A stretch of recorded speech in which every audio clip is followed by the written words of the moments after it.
শেষ মেসেজটা ছিল ভালো থাকিস, তারপর ব্লক। জানিস এই দুটো শব্দের পেছনে কতগুলো না বলা কথা লুকিয়েছিল? তুই তো জানিস না, ওই ভালো থাকিস আসলে আমাকে ভুলে যাস এর মতোই কষ্টদায়ক। মনে আছে এক সময় তুই ঘুমোতে যাওয়ার আগে আমাকে গুড নাইট লিখতিস, সকালে উঠে গুড মর্নিং।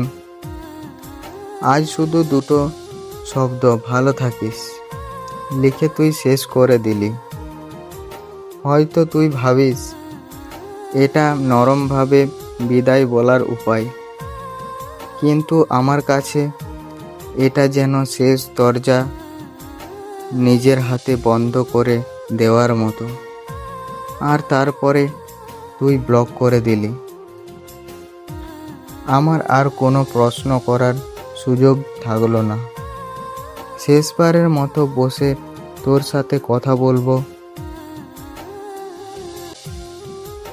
কেন দূরে যাচ্ছিস, কি এমন হলো? কিন্তু তুই তো শুধু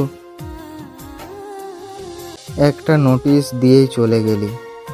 মানুষ ভাবে ভালো থাকিস মানেই শান্তি, কিন্তু যারা হারায় তাদের কাছে এই শব্দটা মানে একরাশ স্মৃতি, একরাশ অপরাধবোধ। আজ হাজারো প্রশ্নের উত্তরহীন রাত। আজও ওই শেষ মেসেজটা আমার ফোনে আছে। ওই মেসেজটা পড়তেই বুকের ভেতরটা ভেঙে যায়। শোন, যদি সত্যিই ভালো চাস তাহলে কাউকে ভালো থাকিস লিখে তারপরে ব্লক করিস না।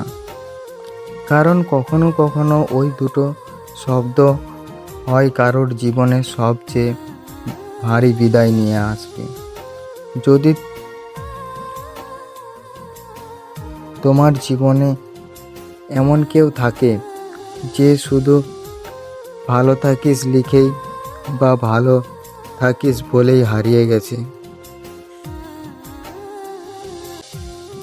তাহলে কমেন্টে তোমার গল্পটা লিখে ফেলো। হয়তো কারোর সাথে মিলে যাবে। আর যদি মনে হয় এই ভিডিওটি কারো দেখার দরকার, তাহলে অবশ্যই শেয়ার করো।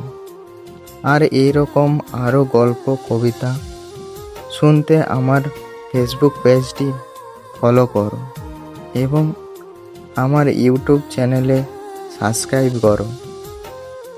দেখা হচ্ছে পরের ভিডিওতে। ধন্যবাদ।